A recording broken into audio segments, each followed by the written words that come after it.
So just to start, my name is Jonathan Blair. I'm a lawyer at Class.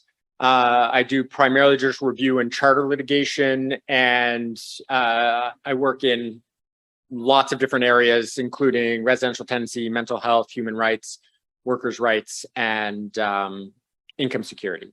So I do judicial reviews in all of those areas and charter litigation in all those areas.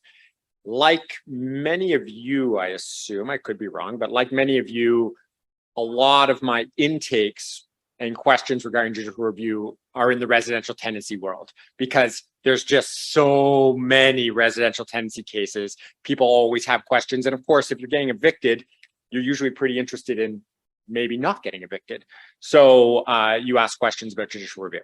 So let's start. What is judicial review? So judicial review is, it's basically a review process by the court.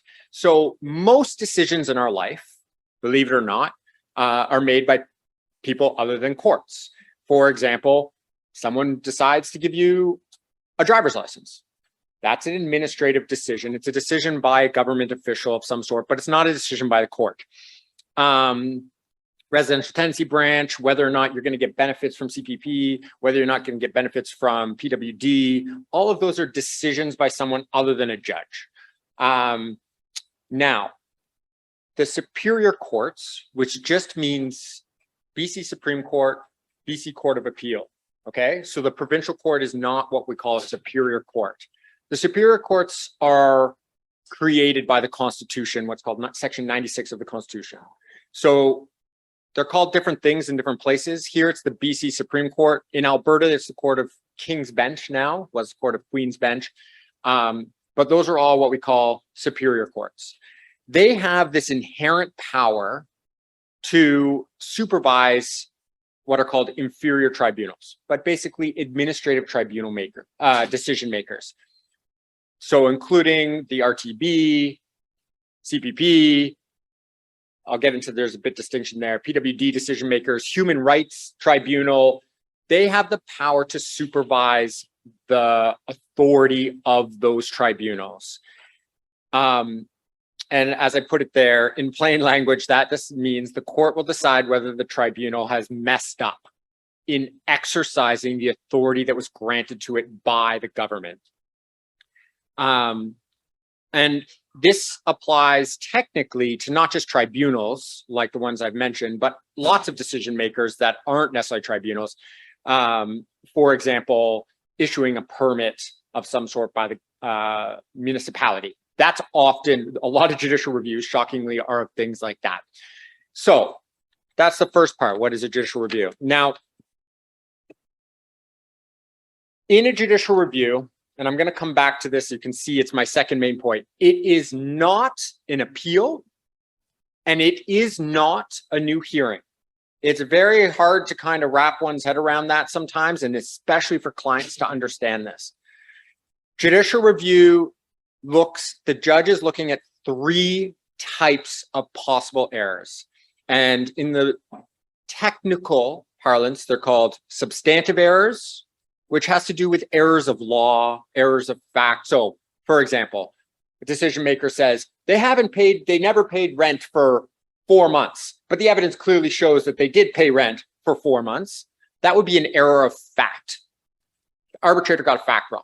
If the arbitrator, gave the legal test incorrectly on a rent eviction or something like that, or PWD, that would be an error of law. So that's called a substantive error. And the judge will look to see if they messed up on one of those errors.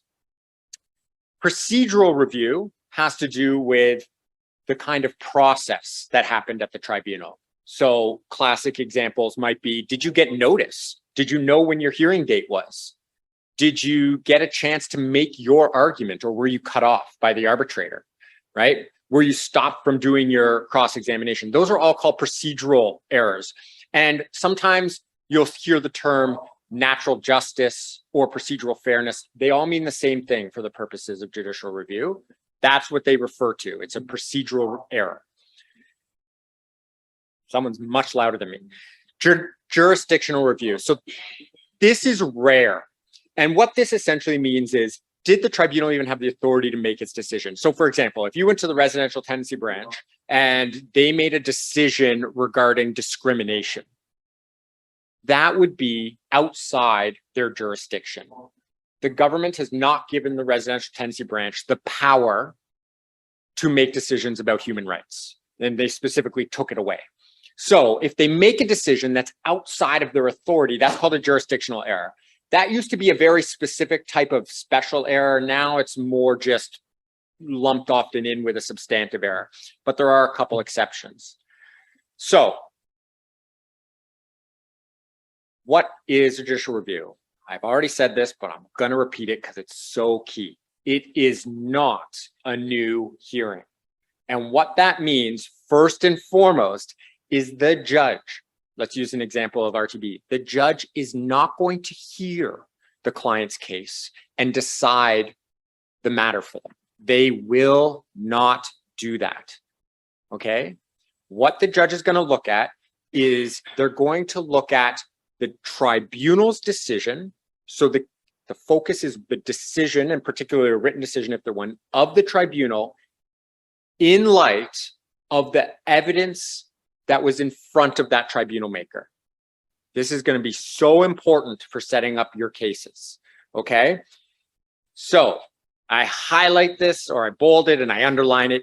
If you don't put it into your hearing, it cannot be argued on judicial review, both in terms of evidence and generally in terms of issues you're raising, okay? I'm going to come back to that many, many times because this is the biggest problem we get when we're getting referrals for judicial review from advocates, is there may be merit on the judicial review if the advocate or the client had put certain evidence in or made certain arguments. But because they didn't, we can't do anything, okay? Even if it's a strong case. So if the judge finds an error, what's the common remedy? Well, they don't, and this goes back to it's not a new hearing, they don't give the client what they wanted at the tribunal. They send it back to the tribunal to redo the hearing in light of whatever the judge has said in their reasons. Again, very important, because that means winning at judicial review is not winning your case, okay? Again, we'll get back to that. It's important. So that's a very quick overview of judicial review and kind of admin law in general. This is sort of the sense, the basics of admin law, what we call administrative law. So let's say you had a hearing. What do you need to look at to determine whether a decision you've received from a tribunal maker might be something you'd want to refer for judicial review? It's not the same as assessing the case itself, right? It's not like assessing the case for the hearing. You might have had a really strong case or even a really weak case for your original hearing, but the strength on judicial review might be totally different. So you must know what issues and evidence were raised at the tribunal. What did you put in? What did you argue? You must know what the standard of review you're dealing with. And I'm going to get into that in a second. That has to do with the amount of deference that the court will give to the tribunal, which is one of the most bonkers things in admin law. And we'll get to that. You must know whether there are further alternatives. For example, let's say you're helping someone with a workers' compensation case, right? They go to the board. They get denied, they ask for review, they get denied again. It's a horrible review decision. You know, there's so many problems with it. Right off the bat, you can see, can you apply for judicial review? No, you cannot, because there's an appeal tribunal. You have to go through the appeal tribunal first. And if you don't, the judicial review will fail based on what's called prematurity. Okay, we'll get back to that. And so this applies to WCAT, that's the name of the appeal tribunal for workers' compensation. That's a clearer one. But that could be the same if you're going to go on an RTB case and you lose and you think the case is a good case for judicial review. You might have to file for recon before you can get a judicial review or review, where they call it different things. But that's a statutory step that should be what we call exhausted before we go to judicial review. There are exceptions to that. I've already said this. The usual remedy is sending it back. So you've got to know that. You've got to know what was the merit of your original hearing. Because, as I say, clients don't want to win a judicial review. They don't just want to know a decision maker made a bad decision if it means they're still going to lose their house when they go back, right? They want what they were arguing for at the tribunal. So if your case has no merit at the tribunal level, but there's some real mess up in the decision, it might be a strong judicial review case, but who cares? To go back to tribunal to lose again? What's the point of the judicial review? What does the client want? All right, let's look at an example. And these examples, like, there's not always a right or wrong answer. There's lots of different things that can come out. So I'm just gonna brainstorm it with you. I've focused a lot on RTB because my experience is a lot of advocates do RTB of some sort, but I know some of you don't. So, don't worry about knowing the law. That's not so big an issue. Your client gets a notice to end tenancy for non-payment of rent. They apply for dispute resolution and include a claim for compensation for repairs. That's very common. The residential tenancy branch severs the issues, dealing only with the eviction, with leave to reapply on the compensation matter. The client loses at the residential tenancy branch. They think the decision is procedurally unfair because the client didn't get to cross-examine the landlord. And because the landlord misled the RTB about how many months of rent the client owed. What would you need to know, personally, to assess this for merit for judicial review? Just anybody got an idea of what kind of things, just looking at this is obviously a very simplified fact pattern. What kind of things might you want to know coming out of this? Yeah, she's got a microphone. What actually happened in the at the hearing? Did the rent and how much rent did it actually come up in the hearing? Yeah, okay. And what else in the hearing would you want to know what happened? I would want to know if the tenant actually requested to have that cross-examination of the landlord. Did they raise the issue? Yeah. Exactly. So you want to know what happened at the hearing? Did they raise that issue? Did they ask to cross-examine and get stopped? Anyone else? Okay. Let me just, go. Oh, we got someone. I was just going to say, oh my God, I totally forgot. It's okay. Oh, did they file for a review on the basis of fraud if they thought that? That's right. So did they file for review because that landlord misled, right? We know there's only so many grounds for reconsideration on RTB cases. One of them is fraud.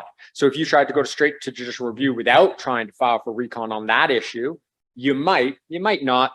The courts don't like the RTB review process very much, but theoretically, you might get dinged with what's called prematurity. You also might want to know, when did this hearing happen, right? There are timelines. We'll get into that. Is there anything else people? There's another kind of big one that it's a bit of a trick in some ways, but you also want to know: did the person pay? Did they fail to pay the rent? Did they actually not pay their rent for 1 month? Like maybe it says they misled them about how many months of rent the client owed, but did they not pay rent 1 month? Right?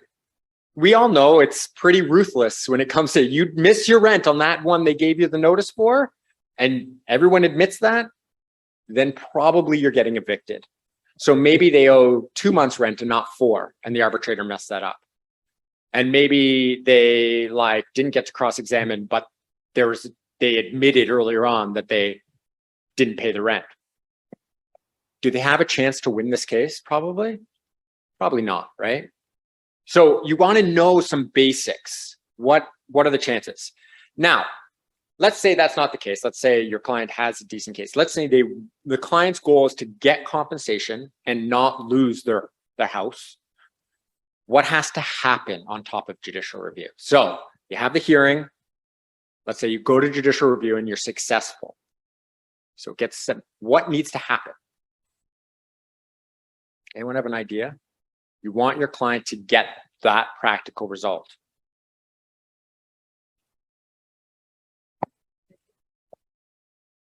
Yeah, that's true. You would need the stay. That would be before the judicial review, right? That's totally the case. And if you didn't get that, again, another issue we'll talk about, if you don't get a stay, this is also a key thing in a lot of different types of cases. So you get an order of possession, you're going to be out in 2 days.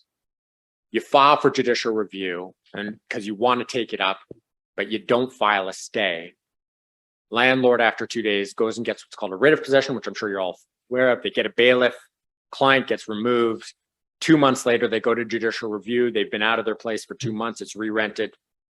The judge says, yep, it's a garbage decision, but it's moot. It doesn't matter anymore. I can't do anything. The issue is passed. If you don't get your stay and the person's out, then you probably don't have a judicial review anymore because the judicial review is not going to order compensation. Okay. So that would be a different issue. But yes, so stay, very important. What else do you need to do? What else needs to happen? They want to stay in their place. They win the judicial review. What do they first and foremost need to have happen for them? It's kind of a trick. It's going to be very obvious when I say it. They need to win at the tribunal. It's going to get sent back and they need to win. And then they need to reapply on the compensation and they need to win that, right? So the judicial review won't give them any of that. That's the key thing, right? When you're thinking of judicial review and you're thinking of a client going to judicial review, always remember that's not the end of the road. The judicial review is just the step to get you back another shot at the tribunal. And then you have all that other process you might still need to go to. And in some cases, RTB is quite quick, but like WCAT, workers' compensation, might be years, right? It might be a long time before they see the practical result, even if they're successful on judicial review. Yeah. For online. Oh, okay, thank you. And using residential tenancy as the basis for this, is there some way you can narrow the issues on judicial review so that if you're successful, only a portion of it is going back? I have a client who went through a horrendous many days of hearing, and there's just one issue. And so just so I understand, you had a client, they went through a multiple day hearing, they lost. They were successful on a number of items, but not successful on what resulted from a breach of procedural fairness. The arbitrator cut off the tenant from testifying because he just wanted to finish the hearing, didn't get the evidence about when the forwarding address was delivered, so missed out on getting double the security deposit. Okay, so yes, you can judicial review single issues in a judicial review. Of course, we're going to get more into this. There are some dangers there. One being as soon as you file that, the other side could cross file for judicial review, basically. And fundamentally, one of the big dangers, especially in a case like you're talking about, I mean, I don't know what the deposit was, but let's say they put a deposit of $1,000 down. And so they're going to get $2,000 if they're successful. One of the biggest risks in judicial review that does not exist at the tribunal level is that if you lose, by rule, standard procedure is the court will award the winning side an award of costs against the losing side. And that costs is based on a tariff at the back It's for legal costs. It's a portion of legal costs, but it doesn't even matter if the side is represented by a lawyer because it's based on a set schedule of tariffs, and it can often be in the range of $5,000 to $10,000 or $3,000. So you got to think, I'm going to judicial review to get maybe $2,000, and we're going to get into standard review. If I lose, I might owe $5,000, right? This is the practicalities of judicial review. It's going all of a sudden from a tribunal case where they tend to stay away from costs in almost all tribunals to what is essentially a lawsuit where there are very fixed rules about things like costs, and it's standard course to get them. Now, there have been some great decisions recently that have sort of suggested that you can argue for no costs in cases like residential tenancy branch. And I'll mention that again when we get to costs. But that's a great question because that comes back down to what is the practical result we want or the client wants.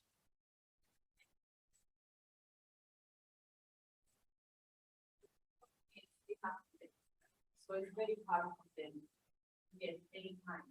So they try to go to the Supreme Court and try to find by themselves this stay order. And after that, what they want is to gain a little bit more time. Yeah. So they can find a proper house because otherwise they will be homeless. Yeah. There will be any cost if at that time, at least they gain maybe the stay order 1 week, 2 weeks, and now they don't want to proceed. They will be cost involved, they withdraw it. Great question, because this happens all the time. As you all know, we get referrals all the time and intakes all the time asking us like, I need to stay. I have 2 days. I can't move out. I can't find a place in 2 days, but I don't want to stay. I'm going to move out, right? So, I'm not going to go through the judicial review, but I need time. And so we give them the information on the stay, but we always do give them a warning. There is a set rule that if you withdraw your case for judicial review, the other side is entitled to costs on the case. Now, what does that really mean? 2 things. One, if they want to go to court to get those costs, they probably can. 2, because it hasn't proceeded very far, assuming the stay is what we call on an ex parte basis. So they went in by themselves. They didn't let the other side know because you can't in 2 days. They get that cost. Those costs are probably very low at that point, maybe a few $100s, right? Would the other side go to court to pursue it to get a couple $100s? Not if they have a lawyer. It's going to cost them far more to get a lawyer to do that than they would get from it.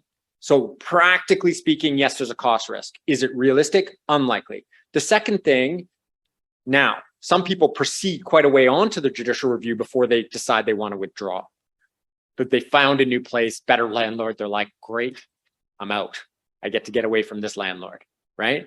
They get to that place, they want to withdraw, but they have this cost risk and maybe it's gone quite a bit and there is another lawyer involved and it could be a couple thousand. The thing we always say is, costs are always negotiable, right? They can be part of a negotiation. So you could involve, we always say to people, for example, you can negotiate signing, you're leaving. You can say, I will withdraw and sign a mutual end tenancy for, the end of this month or whatever, but it'll be on a no cost basis. I'll withdraw on what's called a no cost basis, right? A lot of lawyers will agree to that. Landlords don't always understand and think you're trying to get away with something, but most lawyers would agree with that because they win the JR essentially, right? The person is out, which is what the landlord wants. And, it's done. And they know costs. They might not get them from the client. They'd have to pursue it. They'd have to enforce it. And that's a lot of money as well. So negotiation to sort of say, I'll withdraw on a no cost basis. That's what you put in that settlement agreement, right? No cost basis. If you don't put that in, they could pursue costs.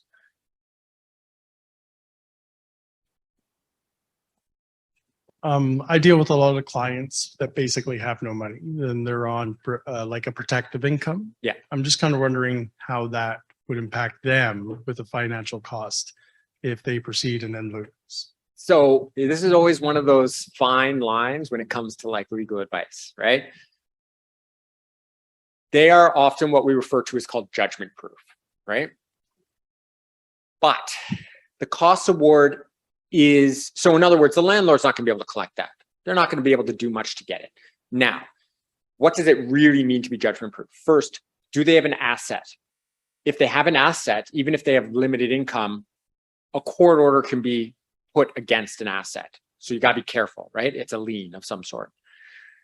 If they have no assets, which of course is a lot of people, then they might appear to be really judgment proof. But what if things turn around? That court order will exist. And if for some reason they collect, maybe they inherit some money, right? All of a sudden, bang, that court order will go against them. So you're right. There is a reality that most of our clients can't be collected against very easily, but it is a risk. And it's a risk you want to make sure the client understands fully before they decide to accept it, right? There's also just the reality that if it's $2,000 and it's 10 years later, probably the landlord's not going to go after it, right? First of all, the landlord wouldn't, most of them don't know how to go after it. And so they hire a lawyer, that's going to cost them more than they're going to get. So that's the practical realities. I don't give that as legal advice. I give them the risks and I let them make their decision, right? But I also let them know about the provision that says it can't be garnished or attached or anything like that, right? So it's like, you're on PWD, well, here's this section that says they can't take it out of your bank account. Do what you want, right? So good question. It is true that for a lot of our clients, the risk of that money somehow being taken from them is low. It would be a debt. That's right. It would be a debt that's got the court's power already behind it. Yeah. And I tend to warn clients as well that they're like GST and any income tax, that's not protected income. So they can still technically get rewarded that. That's right. And clients, they come into some stuff sometimes, right? As you said, it could be back pay from like CPPD, or it could be like, we all know there's like all of a sudden the government changes something. They're like, oh, here's a lump sum payment. And all of a sudden things get all complicated with the debts they have. So it's good for them to know that. A lot of them will make the decision to just cut anyways and run, like get away from that landlord as fast as they can. Often that's a reality. That's a practical decision. If they can't, why fight and fight and fight and fight if the landlord's going to not negotiate at all? That might be a risk they're willing to take, but it just depends. Thank you.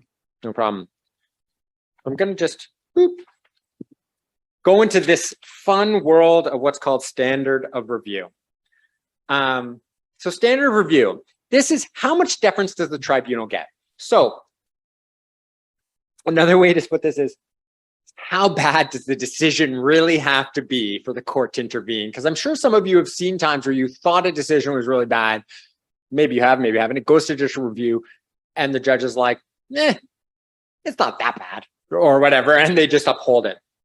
So in most cases, judges are not assessing whether a decision is right or wrong.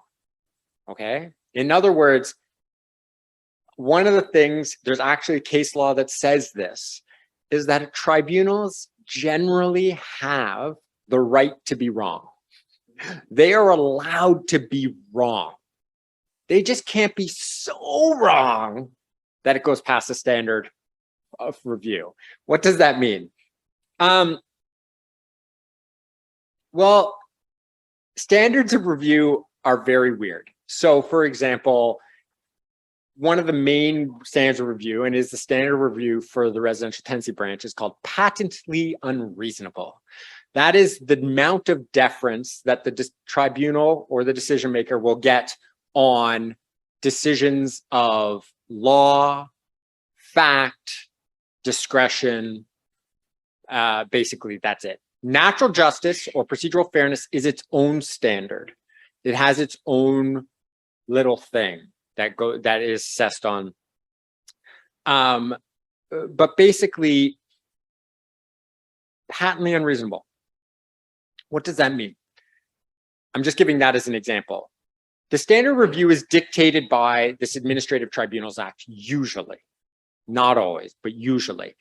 And most of the legislation we have, including the Residential Tenancy Act, the Workers' Compensation Act, the Employment Assistance Act, most of them incorporate sections from the Administrative Tribunals Act, which is kind of like this buffet, and that the government has laid out and said, here's all these different types of provisions that you can use to run your tribunal, and you get to pick and choose which ones you want to use. And they incorporate certain sections. And the two biggest sections for standard of review are section 58 and 59. And they're often based on what's called whether or not the tribunal has a privative clause. And a privative clause is this clause where it's like, this tribunal has sole jurisdiction to decide all these issues, and the court's not allowed to do anything, and no one's allowed to interfere with it, and the court can't even overturn it. That's not true. Okay, so when you see that, it's called a privative clause. It's not actually true that the court can't intervene. The court has decided it doesn't care if you say that, government, we still get to supervise your use of power. However, that will be an indication of that from the legislature that you don't want us to use that power unless it's really, really bad. You want us to give deference to that tribunal. And if it has a privative clause, it'll be governed by section 58, if not by section 59. 58 deems it to be an expert tribunal. And so the Residential Tenancy Branch, for example, is an expert tribunal and says, you have to be patently unreasonable for the court to intervene and overturn the case. And patently unreasonable has been defined as clearly, evidently, apparently wrong. So in other words, it should be a glaring error on the face of it, bordering on the absurd. That's how bad it has to be. Bordering on the absurd to win at judicial review on a substantive issue at Residential Tenancy Branch. So if it's wrong, it's okay. If it's pretty bad, it's okay. If it's bordering on the absurd, you might win. Okay? So that's a very high bar. Now, as I said, procedural fairness is different. There are certain kind of rules of procedural fairness, like cross-examination, like notice, where you got to get them. And if you don't get them, if you clearly don't get them, then it can go back. Sometimes that's more to what we call a correctness standard. Now, so you have to know this standard review for the tribunal. So for example, if it's the Human Rights Tribunal, I don't know how many of you do work with the Human Rights Tribunal, but if you do work with the Human Rights Tribunal, they're under section 59. They have a correctness standard for issues of law and various things like that, which means that if they just get a law wrong, even a little wrong, they get the test wrong, bang, overruled, goes back. Correctness, they have to get it right, okay?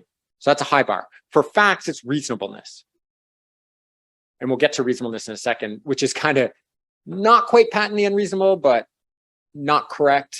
It's within the range of acceptable possibilities.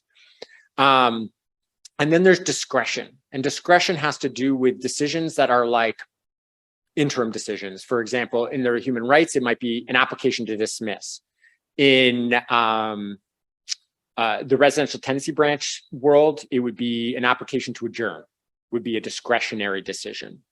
There's these decisions that usually come under a section of the act where someone has like, you may grant this if you want, arbitrator, but you don't have to. It's in their discretion. And those have a patently unreasonable standard on both, on basically all tribunals. So they're very hard to overturn.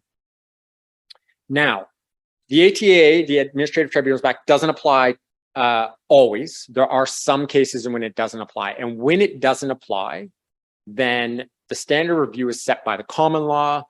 In BC, and for our advocates, that's very rarely the case. Most of the time, the Administrative Tribunal Act applies. But there are some examples. There are some, for example, examples within the Workers' Compensation Branch where you actually, after review, apply directly to the court and not to WCAT. They're very rare, but there are those examples. And those are governed by this common law, and the main law right now is called, the presumption is that those will be on a reasonableness standard, which basically means as long as it's within the range of reasonable possible outcomes, you leave it alone. But if it's not, then you overturn it. There's more to it than that, because you can argue for correctness on a few examples, but we don't need to go into that because the vast majority, if not all, the cases our advocates deal with are covered by the Administrative Tribunals Act. Standard review, just to recap, basically means that it's a hard to win at judicial review if you can't, off the top of your head, say, here's the problem. If it's complicated for you to say, it's probably not going to win because it's not evident, right? It's not an evident, obvious error on the face. Okay. So when thinking about judicial review and whether you think it's merit, you want to be able to sum up what the problem was. We weren't allowed to cross-examine. Great, right? They said the test was this, but the case law says it's this. Great, right? Evident mistake. So you want to be able to say what the error is if you think it's going to be able to be a judicial review. Okay, deadline to file. Sometimes the law setting up the tribunal will have a JR deadline. Often it adopts Section 57 of the Administrative Tribunals Act. And Section 57 gives a 60-day limit. That's the case on human rights. That's the case on workers' comp. That's the case on residential tenancy branch. And that's the case on employment assistance, PWD, et cetera, et cetera. 60 days. Now, I know most of you have probably gotten questions about judicial review. And in fact, I talked to someone who's like, what if it's after the 60 days? It's not actually dead in the water if it's after 60 days. There is a provision, Section 57 sub 2, allows for someone to apply late, which allows them, basically it says they can ask for an extension. And I'll just read you what it says. It says, despite Section 1, which is the section that gives you 60 days, either before or after expiration of the time, the court may extend the time for making the application on terms the court considers proper if it is satisfied that there are serious grounds for relief, there's a reasonable explanation for the delay, and no substantial prejudice or hardship will result to the person affected by the delay. So that's the test that your client would have to meet when filing for judicial review late, to explain to the judge why after the 60-day deadline, they should still get their judicial review. Now, if it's just a little late, most of the time, especially if there's not a landlord on the other side, but like in workers' compensation or whatever, they have that part of the hearing. That test is heard at the same time as the judicial review. And most of the time, the judge is like, well, we're here anyways. I may as well hear the judicial review. And sometimes they'll use that as a way to dismiss it, but they'll hear the whole thing. So sometimes it's worth it if it's not too late to file anyways. And, you know, the key thing to know there is, why is it late, right? Was the person in a hospital? They're going to get their extension, right? Were they just like, forgot about it? Probably not going to get the extension, right? And how late is it? Is it 2 years, which we get lots of cases like that? Is it 10 days, right? So those are the key factors. But it isn't, I wouldn't advise a client if it's late saying you can't file. Okay, I know we all we get so many intakes or we get so many questions, we might just say that, but technically you can point them to Section 52 and say you can apply for an extension at the same time. If there's no deadline listed anywhere, then there's a section of the Judicial Review Procedures Act that applies. It basically says there's no deadline. As long as there's no substantial prejudice or hardship to the other party, then you can apply for judicial review. Realistically, if you wait for years and years and years, you'll probably be barred. And most, again, of the cases you guys deal with have a 60-day deadline. I'll just make a point for federal stuff. Federal stuff is not governed by any of the legislation I'm talking about here. It's governed by the Federal Court Act and the rules of court for the federal court. And they have a 30-day deadline. So always be aware, if you're in the federal world, CPPD, CPP, OAS, EI, all those are federal benefits, 30 days. But chances are you've gone through a tribunal process that's the Social Security Tribunal and their appeal division and all of that before you get to that. And if you have done that, they're usually pretty good at letting you know what your deadline is, but just be aware, 30 days in the federal world. All right, the process. I'm going to go over this real quick. This is just to give you a sense of what needs to happen. Judicial review must start by filing a petition to the BC Supreme Court. That's Form 66. It's not a notice of civil claim, it's a petition. The other parties involved in the tribunal are the respondents. So landlord is the respondent. If there's other people, they're also respondents. You must serve anyone interested or who might be affected by this. Usually, in most of our cases, that's just the other party, but there can be other examples. Section 15 and 16 of the Judicial Review Procedure Act says you have to serve the tribunal. And so, for example, RTB, WCAT, Human Rights Tribunal, and you have to serve the Attorney General of BC. So you have to serve all the parties involved at the actual hearing you're reviewing, as well as the Attorney General and the tribunal themselves. As I said, you have to, the typical thing will be that it gets remitted back. The decision gets quashed, which basically means it ceases to exist, and it goes back for another hearing or redetermination or reconsideration. Now, important point raised already about stays. Where do they exist in here? You need to file, especially if it's like a 2-day order of possession, you need to file your notice of application for a stay at the exact same time you file your petition. You can't file the notice of stay without a petition for judicial review. So you file the petition and the notice of application at the same time. You also need an affidavit, which I'll get into in a sec.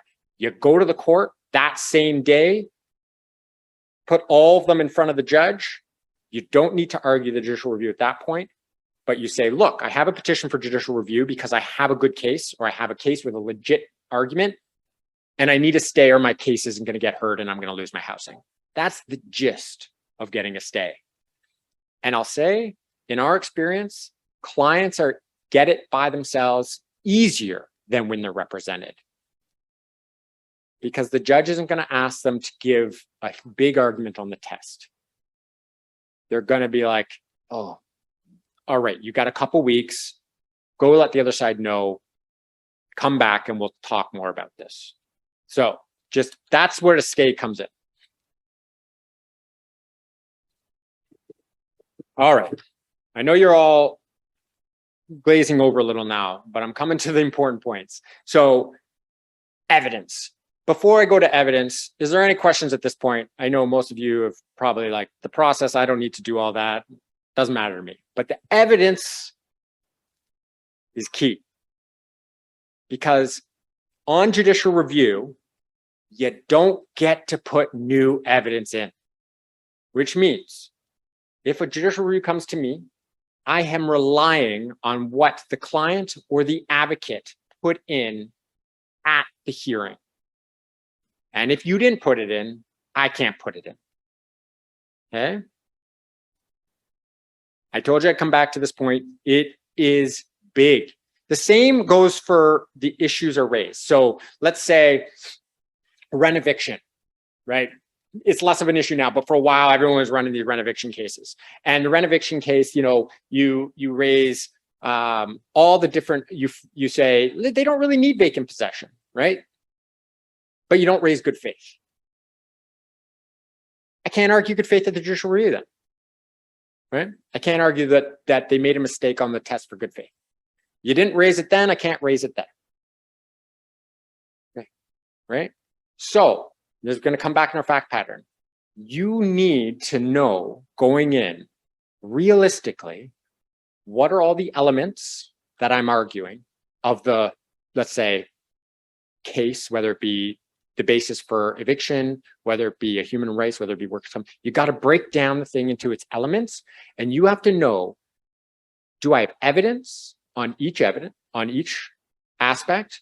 Do I have an argument on each aspect?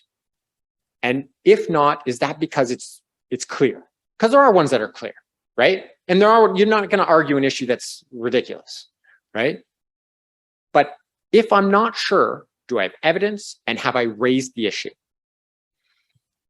Now, there are two exceptions to the no evidence thing, and that is procedural unfairness, because you can't know going in that there's going to be procedural unfairness, and it's something that arises sometimes even after the hearing in the decision, but it can arise in the hearing. So you can put in evidence of procedural unfairness. For example, evidence that the arbitrator stopped you from cross-examining somebody, right? Well, how do you do that? Okay, so the best way to do it is an audio recording. So thankfully, the RTB is now recording their things. They don't always give them to you very quickly, but you can get them now.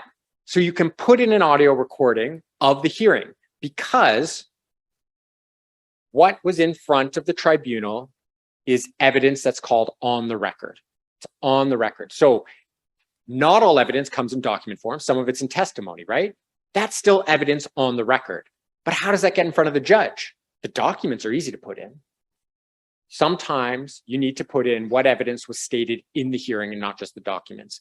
And sometimes, until very recently, most of the time, you didn't have an audio recording. So how do you do it? Well, you do it with an affidavit, right? Everything on judicial review goes in by way of affidavit. Witnesses do not testify almost ever in judicial reviews. It's all by way of affidavit. So you write, or the client swears what happened at the hearing if they want to raise a procedural fairness thing. I was in the hearing. My advocate tried to cross-examine the landlord on their evidence about X. The arbitrator stopped them and said, we don't have time for cross-examination. Our hour is almost up, right? That's evidence now of procedural fairness issue in front of the judge. If you have an audio recording, you attach that to your affidavit, and that's how that goes in. Now, that can be tricky. I've done it by just literally taking the audio disc, photocopying it on top of a piece of paper, attaching that piece of paper with the photocopy as an exhibit, and then giving that as with the affidavit as one of the exhibits, because the registry doesn't want the audio tape anymore. And judges don't like listening to audio.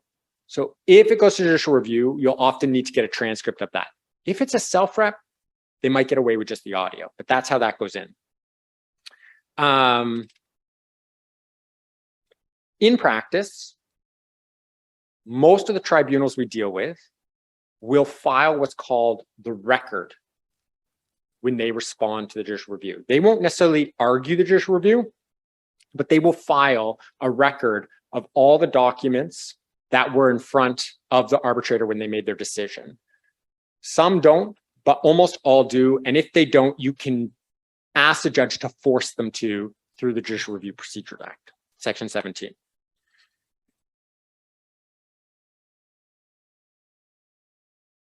I'll finish costs and then I'll ask for any questions, because sometimes people have questions on affidavits. So I've already mentioned costs. Successful party presumptively entitled to costs unless court orders otherwise. Now this is the success generally refers to the judicial review, not the case on the whole. So for example, if your client wins the case at the RTB, landlord judicially reviews, landlord wins, and it's going back to the RTB, the landlord will get costs against your client, even if, when it goes back to the RTB, client wins at the RTB again. So your clients won the case, but they owe $5,000 to the landlord. Okay? There are some exceptions to this that are being argued now, because that process is kind of unfair, where it's not always the tenant's fault that the arbitrator messed up, because that's what a judicial review is about the arbitrator, not the tenant. So it's not the tenant's fault the arbitrator messed up, or it's not the landlord's fault the arbitrator messed up.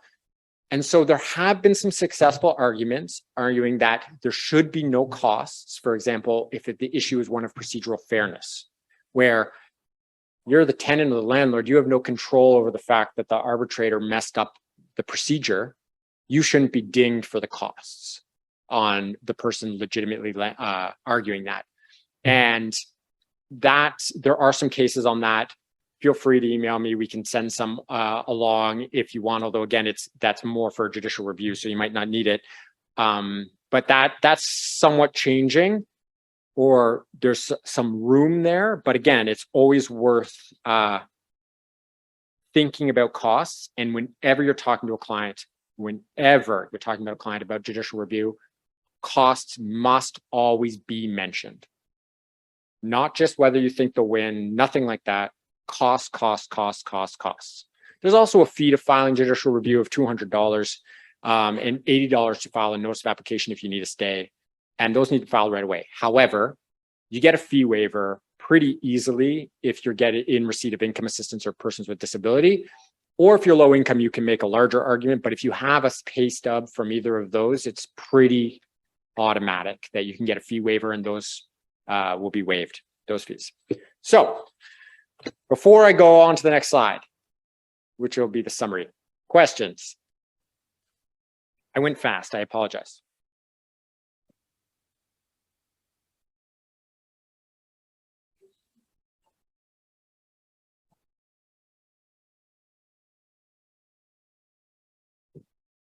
If you're low income, you can get, sorry, I don't remember if I'm talking to Mike now. If you're low income, you can get the fee to file your petition or your notice of application for a stay waived, so you don't have to pay them. You can't get costs waived for low income. There's a lot of case law that says even if you are completely impoverished, if you lose, that's not a factor in determining whether costs will be leveled against you. Okay, I have two questions. My first question is, especially with RTB and their audio recordings, if we're filing for a stay and a judicial review, we're not going to have a copy of that recording that quickly.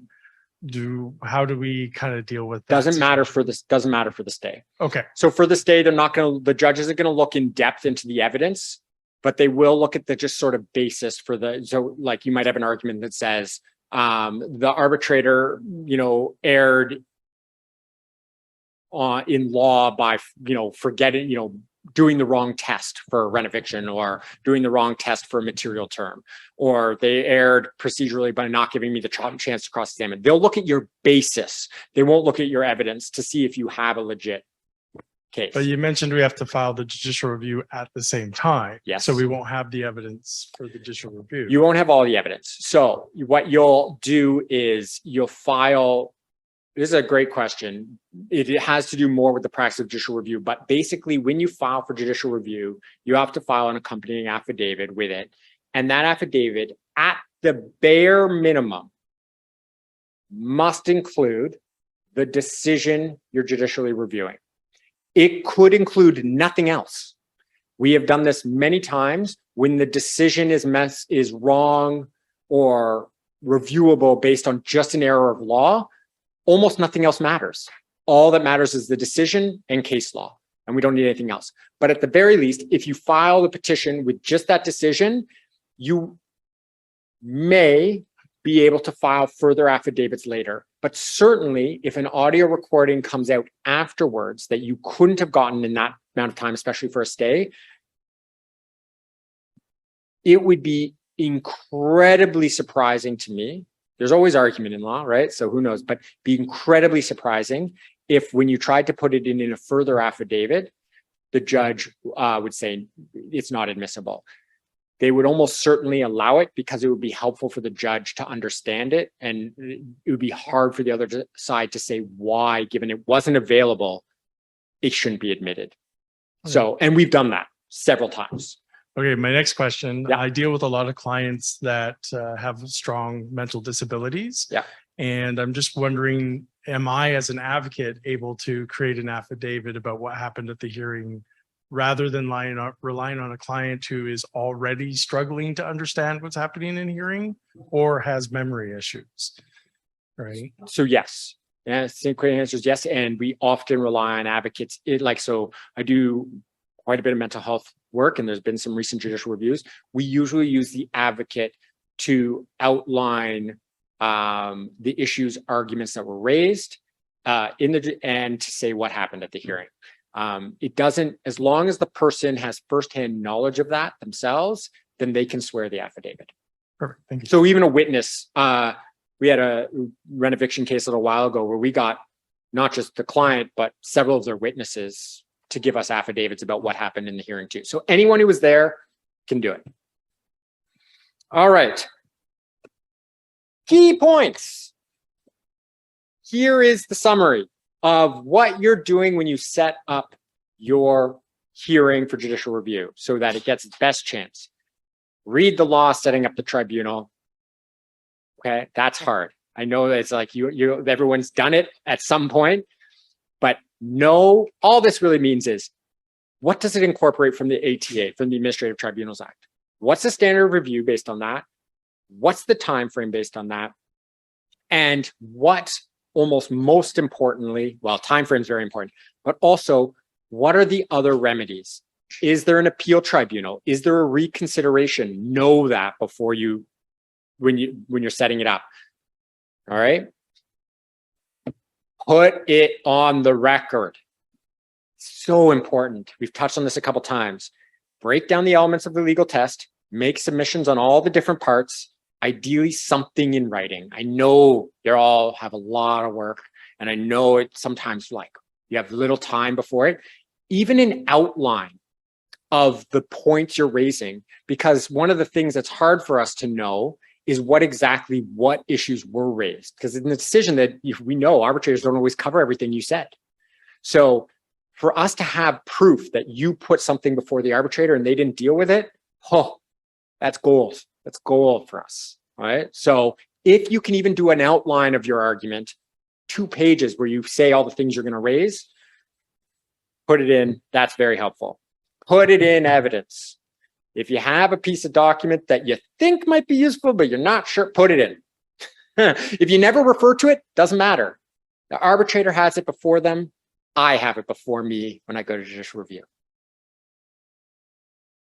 Raise the issue at the hearing. You don't get a chance to cross-examine, but you want to, ask. I know this is a weird one. I know it's a fine line when we're dealing with an arbitrator or judge or anyone. You don't want to get on their bad side. You don't want to piss them off. But if you don't raise it and it goes against you, and you can't raise it later. So there's no answer to that, right? Sometimes as an advocate, you kind of got to piss people off, but you got to do it in a way that doesn't prejudice your client as much. So you can always do it as a question, like, I have a couple questions for cross-examination. Is that all right? If they say no, that's a pretty strong case for judicial review, right? So try and phrase it, but if you don't raise it, we can't raise it. So I understand that can be hard, especially if you think the case is going your way and you don't want to piss anybody off. But that's a risk. It's a risk because we've all probably had cases we thought we were going to win, come out of hearing, we think we're going to win, and then we're shocked and we lose. And then you didn't raise an issue and you're barred from reviewing on. And that happens at the court level too. So exhaust all your statutory remedies. If there's a recon and you have one of the grounds for that recon, person didn't show up to the hearing, this is obviously, I'm just talking RTB, fraud, you have new evidence comes up, you got to go through the statutory remedies. You're doing WCB, you fail on your review, you got to go WCAT. Know what your statutory remedies are before you think of applying or suggest someone should apply for judicial review. And finally, and to some extent, most importantly, consider the practical result, right? If the error is obvious, but you know if it goes back to hearing and done right, they're going to lose anyways, why are you going to judicial review? Maybe you're doing it because you need more time. And that might be a legitimate reason given the risk. It's not technically a good reason to go to judicial review. Courts don't like it, but I understand. It's something that might be the only option for a client. But if you're just like, I hated that arbitrator. I hated the way they treated us. They were rude. They didn't let us do it. Look at all what they said there. That's not right. But your client didn't pay the rent. Probably not worth going to judicial review because all you're doing is setting it up for them to lose again. Yes. So imagine that they go to judicial review, they win, they go to the RTB again, they win the case. Okay, now the tenant is happy and go back to his home. Now the landlord can and give him another eviction notice. There is any way that that cannot happen? I don't think so, right? No, I mean, it can Like, happen. it can happen. It can So it's happen. I Go mean- through all of that, and after that, It just really- depends. So again, there are aspects under the residential tenancy branch or all tribunals for, what you might call harassment or something like that. But also, like with life in general, you're never going to be immune from the act because you win once, right? You pay late once, they say you didn't pay, you prove you paid, great. You get your hearing, next month you don't pay. That hearing doesn't protect you from not having to pay rent later. So there's no guaranteed protection. However, if a case came to me where someone goes through an eviction process, they win, and the very next day or very short time, another eviction notice comes that's not for something like not for non-payment. not for non-payment, but cause for cause yeah, or like the landlord use. Exactly, that's the I would argue that in a second, right? The chances of winning on the good faith element on landlord use, if it's 2 days after one that was based on something other than landlord use, great. If it's the same ground, so landlord use, client wins a judicial review, or client wins it and then goes back and wins at RTB, or just wins at RTB, and they get dropped another landlord use right after that, well, now we're entering a different territory called res judicata. Okay. There's a very recent decision we did on rent eviction. Supreme Court agreed with us on res judicata. There's very good case law on it. And what that essentially means is the decision has been made on this issue. You don't get to relitigate it. Okay. So res judicata, if you've argued an issue and been successful, and they try to argue the same issue again, they are barred from doing so unless the circumstances have dramatically changed or substantially changed.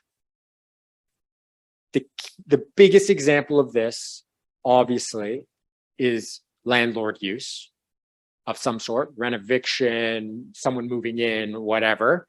But what that means is, if this is key, if the landlord goes and argues it badly and just doesn't put in the evidence, but they actually have a good case, like they go in and say, oh yeah, my son is going to come and move in to the basement, and somehow the arbitrator, they don't bring in any evidence of that, it's just their word, and the arbitrator believes the tenant that this is either not good faith or something like that, and the landlord and says, you didn't give me any evidence, landlord, so you didn't establish that you could do that. And then a month later, the landlord comes back and says, reapplies and says, my son's going to come and testify this time. Too late. You get one kick at the can. And if you mess it up, you don't get to repair it the next time and relitigate the issue. The case law is clear on that, which means the landlord messed it up. Too bad. They can relitigate, they can argue for a different issue, but if it's the same set of circumstances and they're just making the argument better the second time, too late. Res judicata. And we've argued that in cases where if the landlord had done it well the first time, they would have won. There's absolutely no doubt. And we've won. The judge recognizes it's the landlord or whoever's making the application, it's their duty to do it right the first time. And if you don't, the issue is decided. Now, if it's something else, that's different, right? You win on cause, the person, I say they were interfering with my property and they caused this damage, and you win, And a month later, they say, well, since that time or you won, they've caused this damage and I'm evicting you again for that. Different set of circumstances. The facts have happened since the hearing. That's not res judicata. Those are actually, that's an actual case that was that exact set of things happened. So res judicata is always something good to keep in your mind. Jonathan, the case you're referencing, what's the title of it? Somebody's wondering. Of which? Of the case with res judicata? Cowan. If you look up, that was the tenant's name. I'm trying to remember I don't remember the landlord's name, but I can find it for you very quickly. And you can email me and I'll send it to you. So there's a good case called Cowan at the BC Supreme Court that we argued and got decision. I think at the beginning, we argued it last year and got decision at the beginning of this year. That very good rent eviction res judicata case. Using your example there, if say an RTB actually does look and reviews the same case again a second time, would that be grounds for judicial review? Yeah. Perfect. If it was res judicata and so we've had that case happen exactly in a situation where they wanted their child to move in and didn't do the evidence properly and then brought it back. It's a hard one because they often might have a good case. Like they might really legitimately want to do it, but they just did it wrong. And, you know, this is the last point I will always say. And this is a hard conversation I sometimes have with advocates. I don't often have it with the client themselves, is all decision makers, and judges included, make their decisions often on what lets them sleep at night. And then they find the legal way to do that, right? So they're doing what they think is right based on their set of values. And then they're finding the law that allows them to. Sometimes that can't be done. Sometimes the law is binding, but often the law is not. Most of the time, the law is very flexible. And so if a judge has an incredibly unsympathetic tenant in front of them who won on a technicality, but is clearly not someone that the judge likes and thinks the landlord is very sympathetic, then you might lose and you might get some bad case law set at the BC Supreme Court. But legally, yes. But I always give that because we don't want the bad precedent. There's a famous, y'all probably heard the term bad facts make bad law. That's what that means. Sometimes you come with a case and you go for a judge and the law should go your way, but the facts are just so bad that the judge can't stomach going with how the law seems to be and goes a different way and creates kind of brand new law that then hurts a bunch of people who aren't in that horrible fact scenario. So sometimes we don't take a case, even when it's a good case, like meritorious, like we could win the JR, if we think that it's very unsympathetic, and if we put it in front of a judge, we might get bad law that hurts a lot of people. That's a consideration.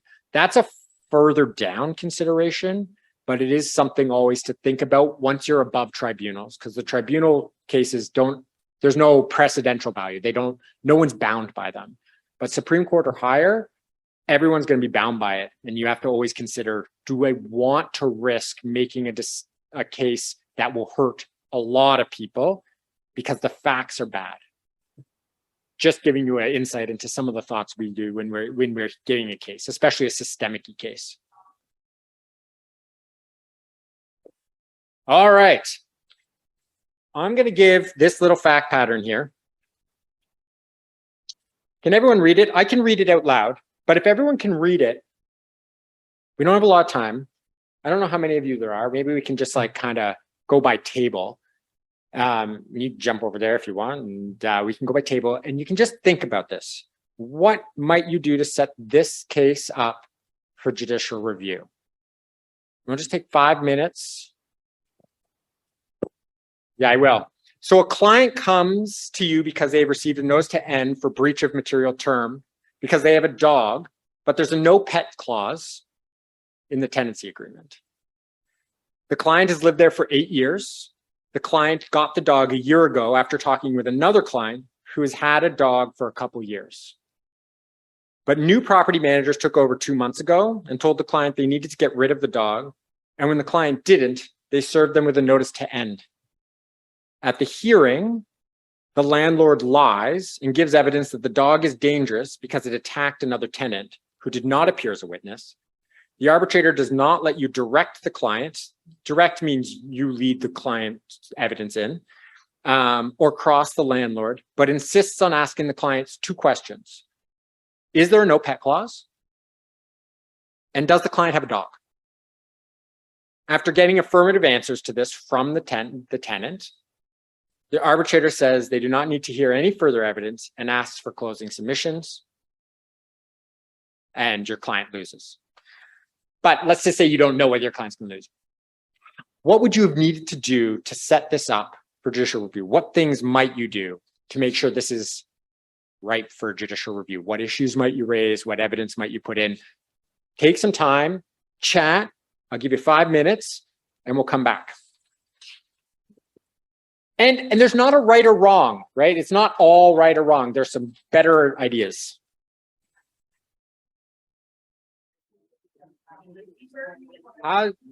How's everyone doing? Do we need more time, or are we ready to kind of give it a try? Good? All right. Who's going to be brave? What table wants to go first? Who's brave? Oh, I see she wants to put her hand up and just. So we wanted to ask the arbitrator to allow your client to testify, and then they say no, procedural fairness. We also mentioned uneven application of the rule. Because if they didn't ask them to remove the dog, we talked about the principle of estoppel. We also wanted to ask the arbitrator to ask for an adjournment to track down the witness through a subpoena and see what happens that way. Okay, it's good. Good. All those things would be useful.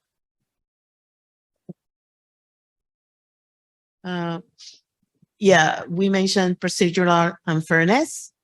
The advocate could say that there was no cross-examination. The arbitrator was leading the tenant. It says there that there was no pet clause. So then the tenant got a dog after speaking to another tenant. So property management kind of could have said, the tenant could have said that it was a silent agreement by accepting the dog. Okay. Right. And so we could have also mentioned the grandfather element there, the grandfather clause. And but the tenant was not allowed to have a witness either. Right. That is something Heather said. So just hold on. Nothing else. Okay. Anyone, anything to add to that? Okay, now also, okay, go ahead. Oh, yep, you're gonna get a mic in a sec. Just my colleague here, I didn't think of this, but to appeal, do a review, because that's, you know, exhausting all your other legal. And what ground might you do it on in this one? Fraud. Yeah. Landlord lied. And you might even try and get some new evidence, right? You might be able to track down a witness. Okay, yeah, for sure. You would probably do a fraud review before. Anything anyone wants to add? Okay, so all of that is great. All of that is accurate. When some of this, right, you don't know now, but if the facts came out that you knew ahead of time that they were going to make this argument, you might go and get that evidence ahead of time, right? But also, even if you didn't know and you're making your argument, you probably wanted to call the tenant who's had the dog for a while to demonstrate that maybe there's an acquiescence to it, but it's also a new property manager. But one of the things you also have to think about is, what's the basis for the eviction? What's the basis here? Breach of what?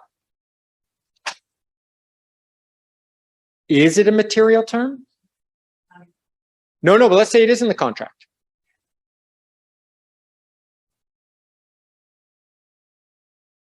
Huh? Yeah, but is every clause a material clause? One of the elements of that test is materiality. What does it mean to be material? And shockingly, this is a really debatable issue. And this is what I mean by you have to lay out all the, so just there being a clause might not be enough. Is it material? And give you an example. There is a really good case that from the Court of Appeal on this, but basically there's a, as you all know, there's a policy guideline on materiality. And it says for a policy, for a term to be material, both parties need to agree on its existence. And let's say that's obviously there. And both parties agree on the importance of the term such that even a trivial breach grants the right to the other party to end the tenancy. But if someone else has had a dog for years, could that term possibly be material? Right? This is just an argument. Yeah. Was there any warning to the tenant before? Yeah, or asking them to get rid of the dog, although most people won't get rid of their dog anyways. they'll go to the hearing, like, you know, most of us. But so this is the key things here are, what evidence do you need to get beforehand? What arguments do you need to raise at the time? Procedural fairness stuff, you need to raise that. Maybe an adjournment to get other evidence. You need to file for recon, and you need to think and raise issues on all the elements of the issue, right? So not just estoppel, acquiescence, grandfathering is kind of called acquiescence sometimes. Those are all really good arguments, but also, is there a breach? So, you know, maybe there's no breach. Is the term material? And even you could argue there's section 6 of the RTA, which says that certain terms won't be enforceable. And one of the base, you know, unconscionable or something like that, you're all familiar with. But a more basic one is if the term is so unclear that we're not sure what it means. Now, who knows what this term is like, but there are cases like that where the term is ambiguous. And it's so ambiguous that you can't really determine whose rights or what, like what really was meant to be said based on that, especially if it's like 10 years old. Might not be enforceable based on section 6 of the RTA. So these are the arguments you want to think about when you raise it, because if you raise that and the arbitrator ignores it or doesn't reference it, your judicial review gets a lot stronger. And of course, if you don't make it up, we can't argue it at judicial review. So those are all, you guys did a great job. There's a lot of good arguments there, but just remember, break the issue down, argue each point, and do you have evidence on each point? To me, in this case, is it not likely material if there's been, because also one of the things about contract interpretation you may or may not know is that the intention of the term is what determines whether it was material, the intentions of the party, and that's determined when the contract was formed. So if it was 10 years ago, it was what were the intentions of the party 10 years ago? Not what does the new property manager think. And therefore, if there's been a dog in there but with other tenants for 8 years, it probably was not considered to be a material term. Right? Or that might be a legit argument to make. So that's it. That's everything. Great job. Questions?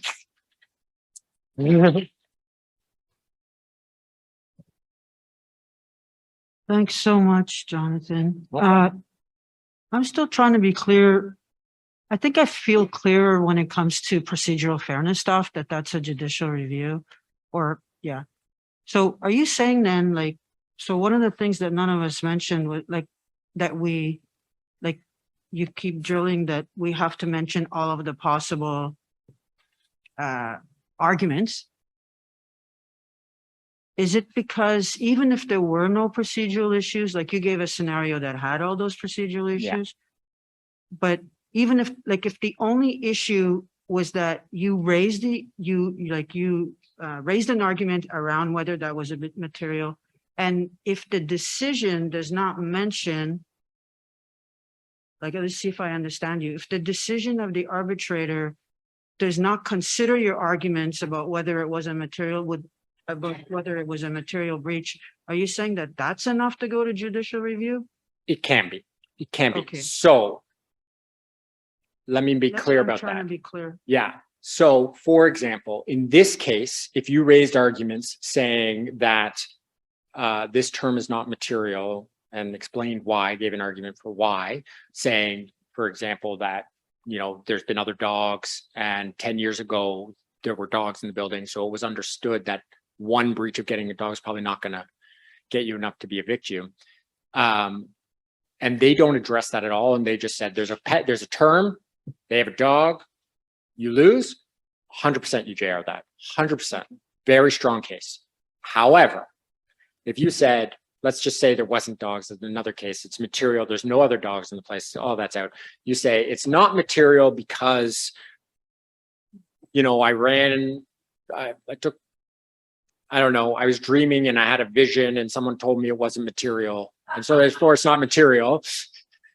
And you raise that and they don't consider it, no good for JR. You see what I'm saying? Like, so just like there has to be some legitimacy to the argument being raised. Sometimes something is obvious too, right? So, you know, landlord use or rent eviction, vacant possession, like we're going to do massive things where we rip out the walls and the floors. Probably you don't need to make much arguments on the way of vacancy someone needs to be out to do that. Like if it was so extensive that it clearly someone needed to be out.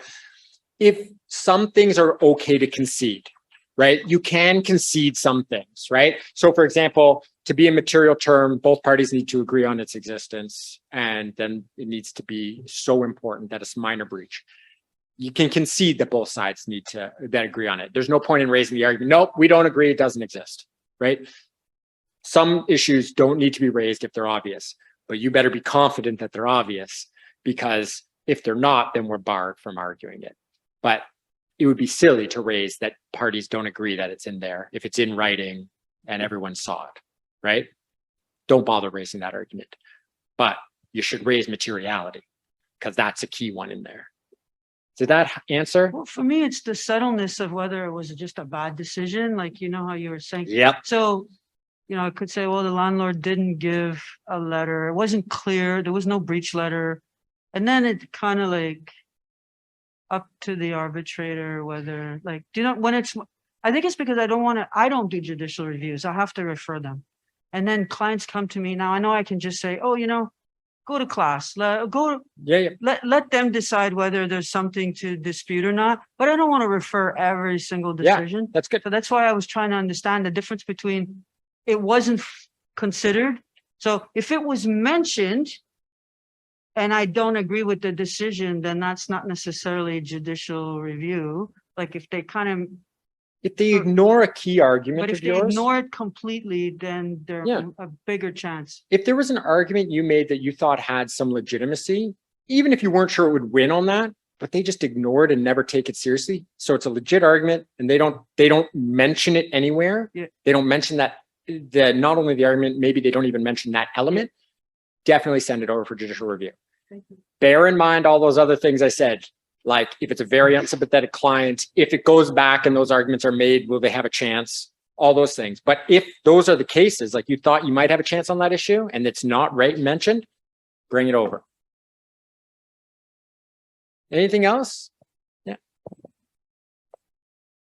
So with RTB decisions, the review timelines are really tight to get the review reconsideration in, but you have more time to file for judicial review.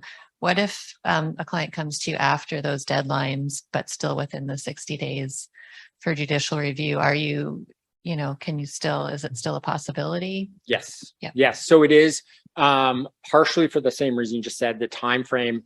Also, I mean, the time frames are stupid. Okay. So the 2 days for one where an order of possession is issued is ridiculous. But aside from that, RTB recon grounds are so narrow that often they're not this grounds we are raising on judicial review. So it's not, if, for example, they're saying they got the law wrong, you can't recon on that. So it wasn't an alternative remedy. Do you see what I'm saying? Like you couldn't file a recon based on the fact that they got the law wrong. And so that wasn't an alternative remedy. So even though we say be aware of all the statutory remedies, technically it's only something necessary if it's what's called an adequate alternative remedy, right? But better safe than sorry. Also, it gives you time if there's a stay, right? So we always also say file, like RTB is a unique circumstance. File your recon because it puts a pause on your order of possession and gives you a little more time to go get your stay. So always file for that purpose if you've got a stay. But that being said, there is case law where we have gone where the recon was questionable, whether they should have done a recon, and sometimes the judge will hear it. So if it's a really strong case, we'll try and argue it. Anything else? All right. Well, thank you all. I hope you've had a great conference and enjoy the rest.